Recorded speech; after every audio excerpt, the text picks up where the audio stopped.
Hi, good evening, ladies and gentlemen. Can you hear me loud and clear? Good, thank you. Such an obedient audience. Obedient audience. Now, sorry to keep you waiting. First off, good evening and welcome to TYMFO's Tchaikovsky's Fifth.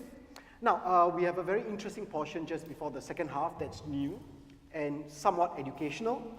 Now, we would like to end the first half with a short demonstration and discussion of the main features of today's concert, Tchaikovsky's Fifth Symphony. But before that, let's talk a little about the works that were just performed. The first work you heard was Egmont Overture. When a commission to provide a music score for Goethe's play, Egmont, was offered, Beethoven snatched up the opportunity. The struggle for freedom which surrounds the plot of Egmont appealed to Beethoven greatly. Goethe's play depicts the Spanish oppression of the people of Netherlands in the 16th century. Count Egmont, a member of the noble class, led a resistance for which he was subsequently arrested and sentenced to death. His love, Clara, plots his escape, but she fails. So she poisons herself and Egmont is executed, but with the knowledge that the rebellion is in progress and the people will eventually be free. If you remember the opening of the overture, there was a single loud note played with force. The note sets the mood for the play, and immediately one knows that this is a tragic story. In the middle portion, you could hear the busy and intense work of the resistance, and this was often interrupted by stinging chords that signify the Spanish oppressors. The mood in the finale moves from darkness to light. It's a very Beethovenian of themes, and an exhilarating passage in the major key tells us eventually freedom has triumphed over oppression. Our second work is a set of theme and variations by Brahms attributed to Haydn. Now, I say attributed because the theme that was used, and is called St. Anthony's Chorale, was never proven to actually be composed by Haydn himself. Brahms attributed the work to Haydn and subtitled it as St. Anthony's Chorale, and that title sticks to this day. Okay, now let's talk about the highlight of this evening, Tchaikovsky's Fifth. Before we dive into the music, it's good to know more about the composer. Tchaikovsky, at the height of his career, was considered the foremost of Russian composers of his time. Although he enjoyed many successes, Tchaikovsky was never emotionally secure. His life was punctuated by personal crises and periods of long depression. His sudden death at age 53 is generally ascribed to cholera, which we don't have these days because water is so clean in Singapore. But some attribute his death to suicide. How he died, we never know. One link between Egmont's overture and the Fifth Symphony is the feeling of darkness giving way to light, despair giving way to hope. The symphony has an overall trajectory of E minor to E major in the last movement. And in fact, Tchaikovsky sketched a scenario in his notebook containing the phrase, "a complete resignation before fate." So before he composed the symphony, he had a program in his mind. And the first thing he sketched was a complete resignation before fate. From the outset, we hear his emotional despair.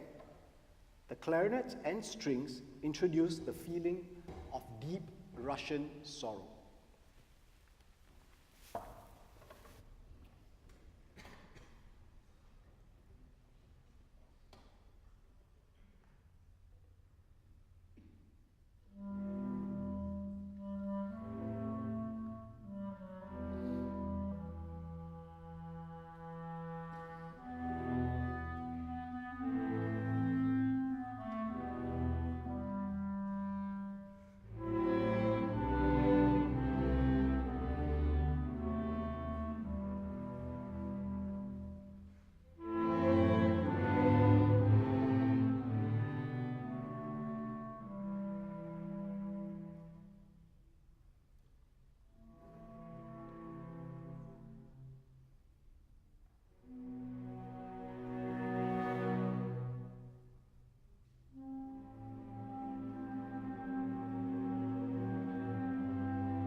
So that's exactly what you'll hear in the second half.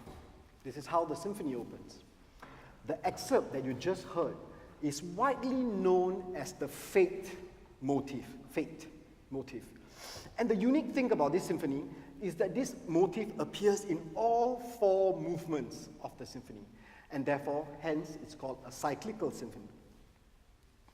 Now, let's hear the same motif, but altered into E major in the last movement.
Now, doesn't that sound and feel very different from what we heard in the first movement with the clarinets and the low strings? It is this very transformation from despair to hope that I mentioned earlier that outlines the emotional journey in this symphony. Look for this rhythm. Pom, pa pa pom, pa pa pom. This rhythm throughout is repeated throughout the work. In the finale, you will hear this rhythm heralded by the brass section. One of the most loved music in all of Tchaikovsky's symphony is the second movement in this symphony. Now, it begins with somber low strings in a minor key, B minor, and then it leads to a D major theme, first introduced by a solo horn, played by our principal horn, Alan Carthy.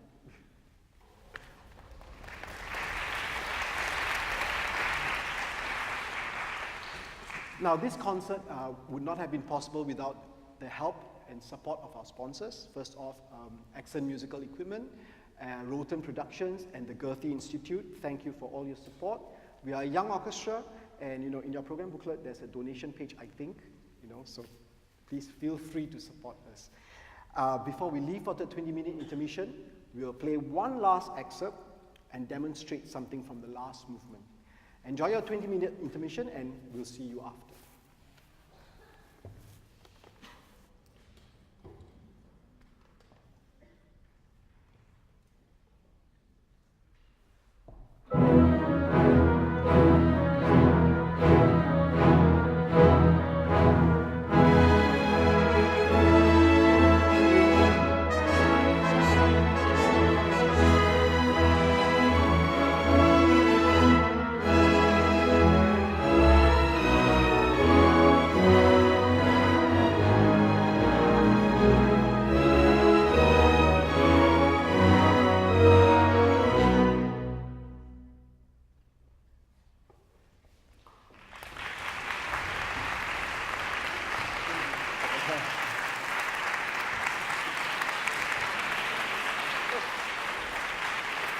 After you.